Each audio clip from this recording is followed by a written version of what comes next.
alumnos y alumnas, ahora vamos a recordar o a retroalimentar las características de la civilización azteca. Como lo explicaba anteriormente el profesor Boris, vamos a trabajar con el OA13, donde tenemos que ver las principales características, en este caso, de la civilización azteca, considerando las tecnologías que utilizaron para transformar el territorio que habitaban: urbanización, canales, acueductos, calzadas, formas de cultivo, entre otros, y el desarrollo de la red comercial que vinculaba al área mesoamericana. Bueno, vamos a comenzar con la ubicación geográfica y temporal. Los mexitas o aztecas se asentaron en Tenochtitlán, una isla del lago Texcoco, que actualmente se ubica en la Ciudad de México. La civilización azteca formó una triple alianza de tres ciudades: Texcoco, Tlacopan y Tenochtitlán. Los aztecas llegaron a la región en el año 1325 aproximadamente y alcanzaron su mayor esplendor en el siglo XV, luego de conquistar y dominar a los pueblos de sus alrededores. Como primera actividad, ustedes tenían que observar el mapa que está al lado derecho, ¿ya? Y luego ubicar con diferentes colores el área cultural en donde habitaron los aztecas, ¿ya? Acá tienen ustedes en el lado izquierdo los diferentes colores que ocuparon los aztecas desde sus inicios. Tenemos con el color amarillo, con las flechas amarillas, las primeras migraciones de los pueblos que migraron de Aztlán hacia Tenochtitlán. Luego tenemos la expansión del imperio azteca con las flechas rojas. Finalmente, acá tenemos con el color café oscuro, tenemos la expansión del imperio, y con el café claro, todo lo que ocuparon los aztecas hasta el año 1520, o sea, hasta la ocupación española. Esto mismo que tienen acá, ustedes deben ubicarlo en el mapa del lado derecho. ¿Ok? En la actividad número 2, ustedes debían describir en el cuadro comparativo las principales características de la civilización azteca. Vamos a comenzar con la organización política. Los aztecas implementaron un rígido sistema basado en el poder personal de la nobleza. A la cabeza de la estructura del mando estaba el soberano o Huaytlatoani, gran orador y jefe de los hombres.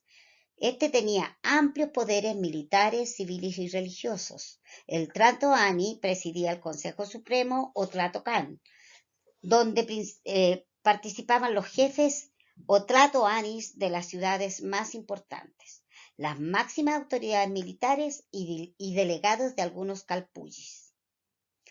El Consejo tomaba las decisiones políticas, militares y administrativas y designaba al nuevo Huaytlatoani cuando se producía la muerte del soberano. En el territorio que se encontraba bajo jurisdicción azteca, especialmente en los focos rebeldes, había gobernadores militares apoyados por pequeñas guarniciones o ejércitos que mantenían el orden y aseguraban la recaudación de los tributos. Recuerden ustedes que los aztecas le debían pagar tributo a la nobleza. En la organización social, la expansión del imperio azteca afectó en gran medida la organización de esta.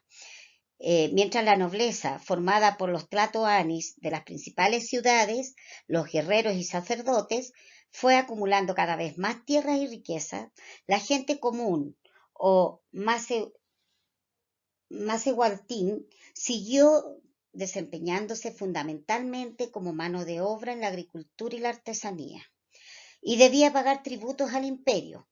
Dentro de la clase dirigente comenzaron a jugar un papel muy importante los tecutlis, o señores, quienes gozaban de un gran prestigio logrado a raíz de acciones sobresalientes. Estos ejercieron funciones militares, judiciales y administrativas y recibían tierras y servidores como recompensa. Debían estar siempre disponibles para cuando el soberano los necesitara. Luego estaban los denominados Macehualtín, que conformaban la mayor parte del pueblo azteca. Aparte de los labradores, encontramos en este grupo a artesanos y servidores públicos. Si bien los Macehualtín tenían la posibilidad de mejorar su situación actual, destacándose en la guerra o en el comercio, la movilidad dentro del imperio era muy reducida. La unidad social básica en el mundo azteca era el calpulli, conformado por familias de Macehualtín que tenían antepasados comunes y compartían un territorio subdividido en parcelas comunales. Al frente de cada calpulli estaba el calpulec, ¿ya? Electo de por vida y por los habitantes, y en conformidad con el soberano azteca. O sea, el emperador debía estar de acuerdo con esa elección. Su principal tarea era el registro de todas las tierras de la comunidad y el control de las labores de cultivo. Por último, en la sociedad azteca existían los tlacotli, quienes eran personas que por haber contraído deudas o por haber cometido algún delito, trabajaban para un amo sin recibir ningún tipo de pago. A pesar de que esta condición los asemeja a la de simple esclavo, en la mayoría de los casos el trabajo finalizaba cuando la deuda o el delito se consideraba pagado. Aquellos tlacotli que reincidían podían llegar a ser sacrificados para los dioses. El sistema económico de los aztecas se desarrolló particularmente entre el siglo XIV y el siglo XV en la zona de Mesoamérica. La agricultura se caracterizó por el aprovechamiento del suelo para realizar sus cultivos, pero además para evitar la saturación de los suelos, donde utilizaron una especie de balsas denominadas chinampas, donde también cultivaban sobre las aguas de los lagos.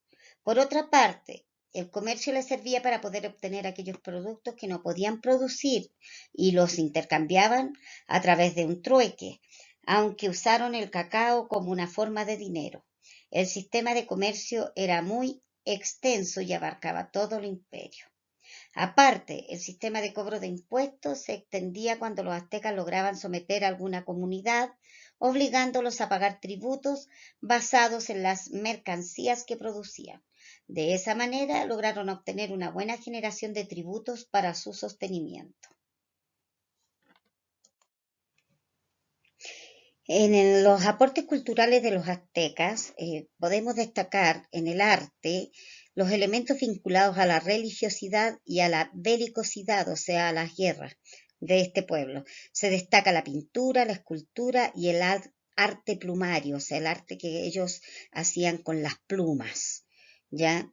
Mientras que en la arquitectura y urbanismo recuperaron los conocimientos y las técnicas mesoamericanas para construir templos piramidales, plazas y calzadas, otras construcciones monumentales que se alzaban utilizando principalmente la piedra. Luego tenemos la escritura y la enumeración. Ellos poseían un sistema de escritura que era pictográfico, es decir, de colores con pinturas, ¿ya? Y se basaba en diversos signos. Estos se combinaban con dibujos que referenciaban objetos o acciones concretas. Y en la astronomía y medición del tiempo crearon dos calendarios, uno solar y el otro sagrado.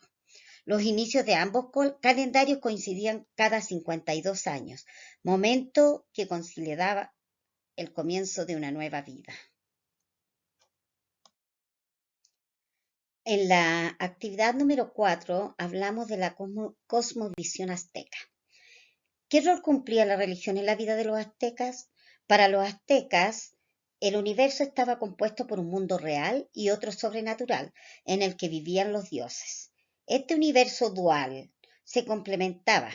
Se trataba de formas de energía opuestas, lo positivo y lo negativo. que van pasando de un mundo a otro, construyendo y destruyendo todo lo creado.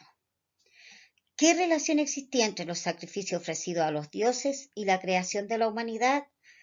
Los seres humanos tenían la obligación de alimentar a los dioses, y la forma de hacerlo era ofreciéndoles la energía que liberaba el sacrificio, entregando su sangre y su corazón.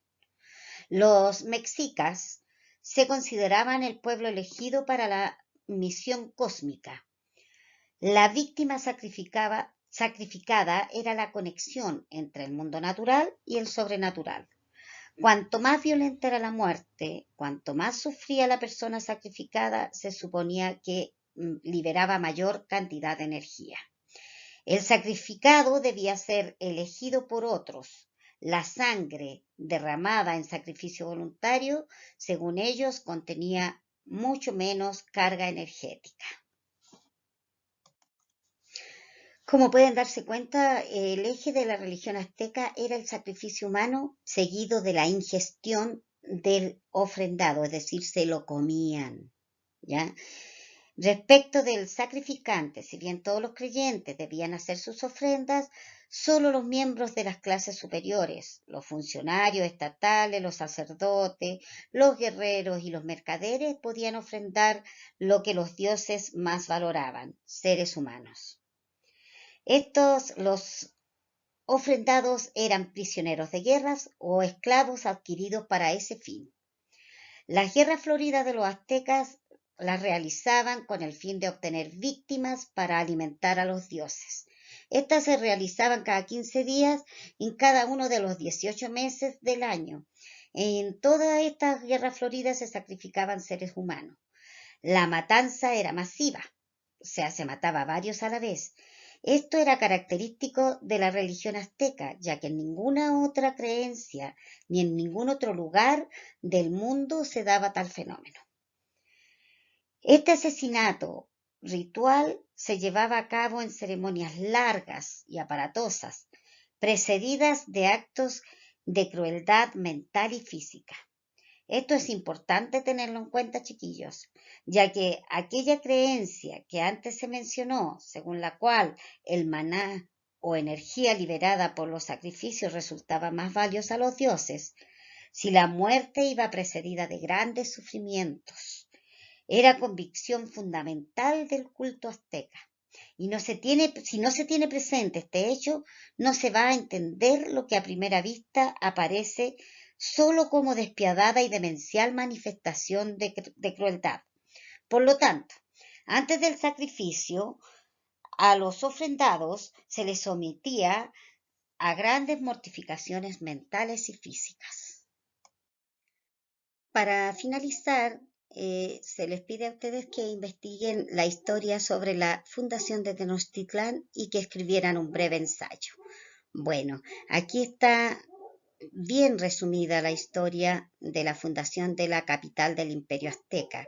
Y para que ustedes tengan una mejor comprensión de la misma historia, les presento un enlace para que ustedes puedan observar un pequeño video respecto a esa bella historia.